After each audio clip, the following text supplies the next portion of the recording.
नमस्कार दोस्तों, मैं रिशु सिंह आप सभी का स्वागत करती हूँ अपने YouTube चैनल पे और उम्मीद करती हूँ आप सब ठीक होंगे और पढ़ाई कर रहे होंगे। तो आज का हमारा टॉपिक है प्रतीक और बिंब, जो पाश्चात्य काव्य शास्त्र का आखिरी टॉपिक है। तो अगर उससे पहले के टॉपिक अगर आप लोगों ने नहीं देखे होंगे तो आप मेरी प्लेलिस्ट में जाके देख सकते हैं। तो चलिए आज का टॉपिक शुरू करते हैं। तो सबसे पहले देखेंगे बिंब। बिंब क्या होता है? कविता की व्याख्या और सराहना करने के लिए बिंब और प्रतीक का व्यवहार करना आधुनिक युग के आलोचकों ने शुरू किया है।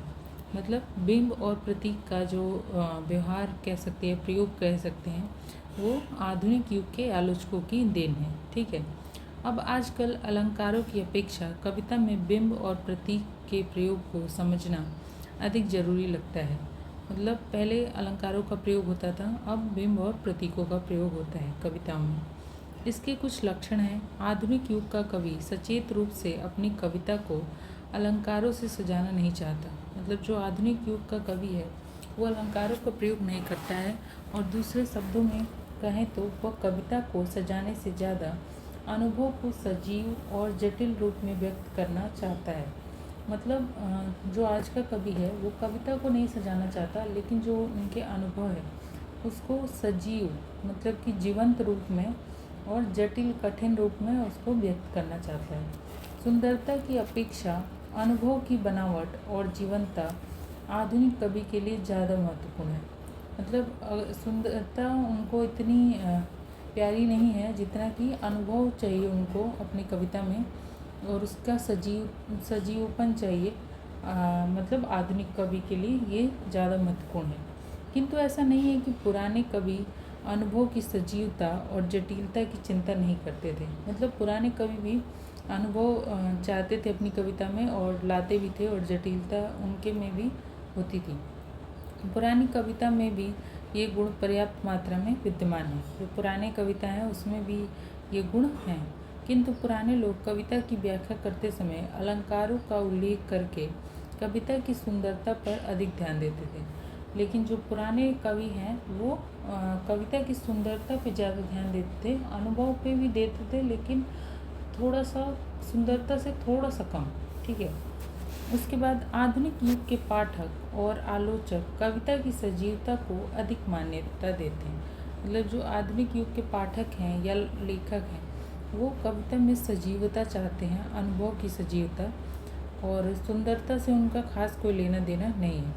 मोटे रूप में कहा जा सकता है कि आधुनिक कवि का दृष्टिकोण सौंदर्यवादी की अपेक्षा जीवनवादी अधिक है। मतलब सौंदर्यवादी कम है उनका दृष्टिकोण, और जीवनवादी अधिक है।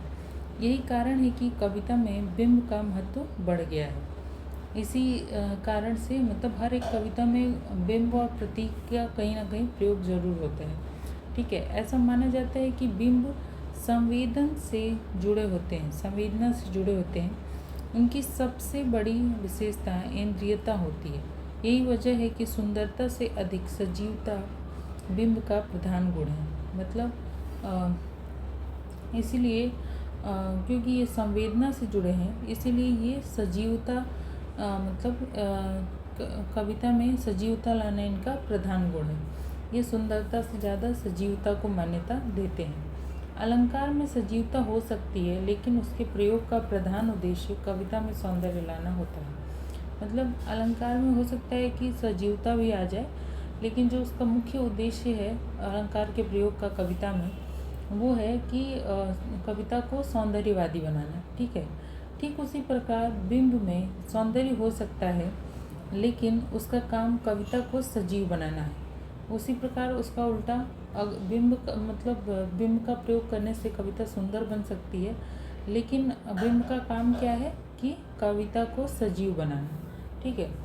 कविता में जब कवि कल्पना के प्रयोग से बिंब की सृष्टि करता है तब वह अपने अनुभव को ठीक उसी रूप में व्यक्त करना चाहता है जैसा वह अनुभव करता है।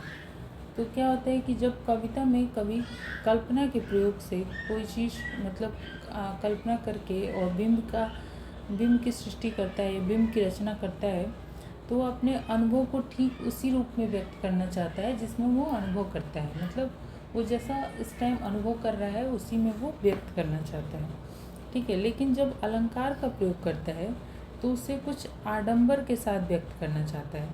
तो जैसे जब कोई अलंकार का प्रयोग होता है तो उसे थोड़ा आडंबर हाव भाव के साथ प्रयोग करना चाहता है, यानी कि बिंब के प्रयोग से कभी अपने अनुभव को प्रमाणित करता है, उसकी असलियत की चिंता करता है। मतलब बिंब का प्रयोग होता है तो वहाँ पे उसकी असलियत की चिंता होती है, उसके सजीवता की चिंता होती है। और अलंकार के प्रयोग से अधिकतर प्रदर्शन की भावना प्रकट होती है। लेकिन जब हम अलंकार का प्रयोग करते हैं तो उससे क्या होता है कि हम सौंदर्य का प्रदर्शन करना चाहते हैं, अपनी कविता में सौंदर्य का प्रदर्शन करना चाहते हैं। उसके बाद बिंब कई प्रकार के होते हैं, तो देखेंगे कौन कौन से प्रकार। दृश्य, श्रव्य, घ्राण, स्पर्श आदि, स्पर्श, स्वाद आदि। मतलब बिंब कई प्रकार के होते हैं। दृश्य जो हम देख सकते हैं, श्रव्य मतलब कि सुन सकते हैं, घ्राण मतलब कि सूंघ सकते हैं, स्पर्श मतलब कि छू सकते हैं, और स्वाद मतलब कि टेस्ट ले सकते हैं। इस तरह के बिंब होते हैं, ठीक है। बिंबों में इस वर्गीकरण से पता चलता है कि उसमें इंद्रियता केंद्रीय तत्व है, ठीक है। इसमें जो इंद्रियता है वो केंद्रीय तत्व है बिंब में।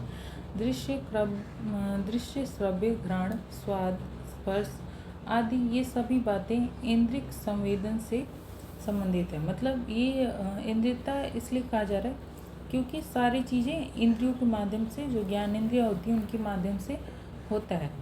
तो जैसे हम दृश्य देखते हैं आँखों से तो ये भी एक इंद्रिय है, और श्रव्य मतलब कान से सुनते हैं तो ये भी एक इंद्रिय है, घ्राण मतलब नाक से सूंघते हैं तो ये भी इंद्रिय है, और स्पर्श मतलब कि हाथ से छूते हैं तो ये भी एक इंद्रिय है, और हाथ मतलब कि त्वचा एक तरह से।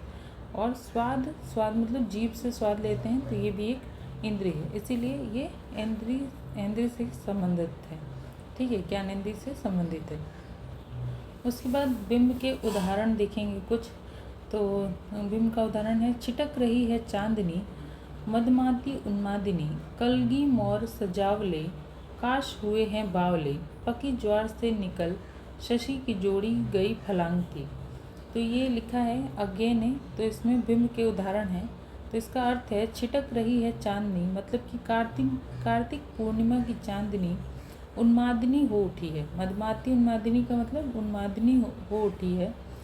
कलगी मोर सजावले, उसका प्रभाव काश और खरगोश की जोड़ी पर पड़ता है। वे चांदनी को उत्सव की तरह जीने लगते हैं। काश हुए हैं बावले, पक्की ज्वार से निकल, शशि की जोड़ी गई फलांगती। मतलब वे चांदनी को उत्सव की तरह जीने लगते हैं। इस प्रकार उन्माद और उत्सव का एक गतिशील चित्र हमारी आँखों के सामने आ जाता है। मतलब इस कविता को पढ़ने पे उन्माद और उत्सव का एक गतिशील चित्र हमारी आँखों के सामने आ जाता है। तो हम दूसरा एक उदाहरण देखेंगे। इस कविता में रंग और गंध बिंब है, ठीक है। उजली लालिमा मालती, गंध के डोरे डालती। मालती के फूल सफ़ेदी के लिए हुए लाल होते हैं, सफ़ेदी लिए हुए लाल होते हैं, और उनकी गंध मादक होती है। इसका अर्थ है कि मालती के जो फूल होते हैं वो सफ़ेदी लिए हुए भी लाल होते हैं, और उनका जो गंध है वो मादक होती है। इस प्रकार रंग और गंध की संवेदना का अनुभव इसमें होता है, ठीक है। उसके बाद श्रव्य बिंब का उदाहरण क्या है कि मतलब जो कान से सुनते हैं उसका उदाहरण क्या है। लेकर मृदु उर्य मर्य वीण, कुछ मधुर करुण नवीन, प्रिय की पदचाप मंदिर गा मल्हारी। इसका अर्थ है रात कोमल, मधुर, करुण और नवीन संगीत जैसे गा रही है, ठीक है। और इसमें श्रव्य संवेदना सजीव हो उठी है। मतलब क्योंकि कोई गा रहा है तो हम सुन रहे हैं, तो इसमें जो श्रव्य बिंब है, संवेदना, वो इसमें दिखाई पड़ता है।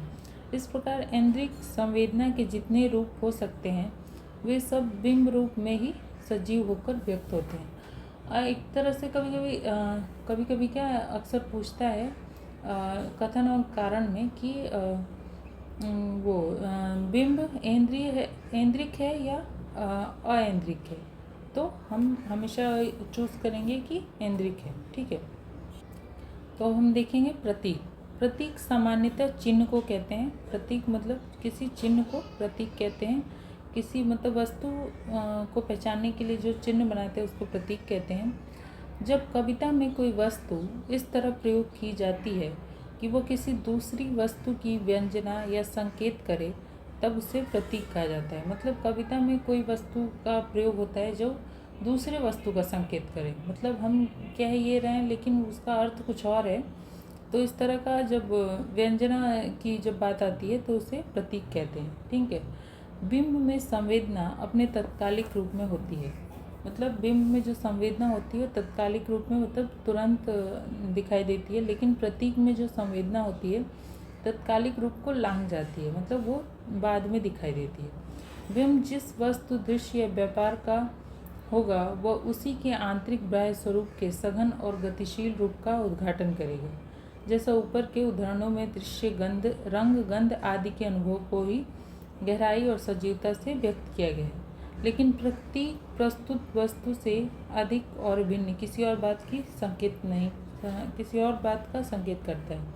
लेकिन जो प्रतीक है मतलब जो बिंब है वो सेम जो दिखाई दे रहा है, सुनाई दे रहा है, उसी बात का वहाँ पे सजीव तरीके से उसका प्रदर्शन किया जाता है। जबकि लेकिन जो प्रतीक है उसमें क्या होता है कि प्रस्तुत वस्तु से अधिक और भिन्न किसी और बात का संकेत करता है। मतलब वस्तु तो कोई और है लेकिन वो संकेत किसी और चीज़ का कर रहा है, जैसे कि व्यंजना में होता है। उदाहरण के लिए, मान सरोवर सुभर जल, हंसा केली कराही, मुक्ता हल मकुता चुगे, अब उड़ी उन्नत न जाए। ये कवि का दोहा है। इसमें देखते हैं मान, हर एक शब्द का अलग अर्थ है। ठीक है। इस कविता में जो मान सरोवर है, मान सरोवर का अर्थ है आध्यात्मिक जीवन, और जल का अर्थ है ब्रह्मानुभूति। ठीक है। और हंस का अर्थ है आत्मा, मुक्ता का अर्थ है ज्ञान। ठीक है। इस प्रकार प्रतीक की विशेषता है कि वो किसी अन्य गहरे और सामान्यीकृत अर्थ का संकेत देते हैं। मतलब इस तरह से आप देख सकते हैं कि इसमें कहा कुछ गया है, उसका अर्थ कुछ और ही निकल रहा है। ठीक है। तो यहाँ पे प्रतीकों का प्रयोग हुआ है। फिर उसके बाद श्री सुमित्रानंदन पंत की कविता प्रथम रश्मि में बाल विहंगिनी प्रतीक भी है। जैसे अभी अंधेरा रहने पर भी सुबह का आभास बाल विहंगिनी को हो जाता है, उसी प्रकार जो जीवन के सीधे संपर्क में सचेत रूप से होते हैं उन्हें नए व्यवहारों और अनुभव का पता पहले ही चल जाता है। ठीक है। वे उसके उल्लास और विषाद का आभास पा लेते हैं। तो मतलब यहाँ पे जो बाल विहंगिनी है उसका भी मतलब वो जो प्रथम रश्मि है, मतलब जो पहली किरण होती है सूर्य की, उससे उसको एक बाल विहंगिनी का मतलब प्रतीक बना के उसका प्रयोग किया गया है। ठीक है। उसका एक उदाहरण इस तरह है कि अपने एक गटा पर्ची बबुए के पैरों में शतीरे बांधकर चौराहे पर खड़ा कर दो, फिर चुपचाप ढोल बजाते जाओ, शायद पेट पल जाए, दुनिया व्यवस्था नहीं कौतूहल खरीदती है। सर्वेश्वर दयाल सक्सेना, ये सर्वेश्वर दयाल सक्सेना की कविता है। तो इन्होंने किस तरह से प्रतीकों के माध्यम से कविता कही है, इसका अर्थ देखेंगे।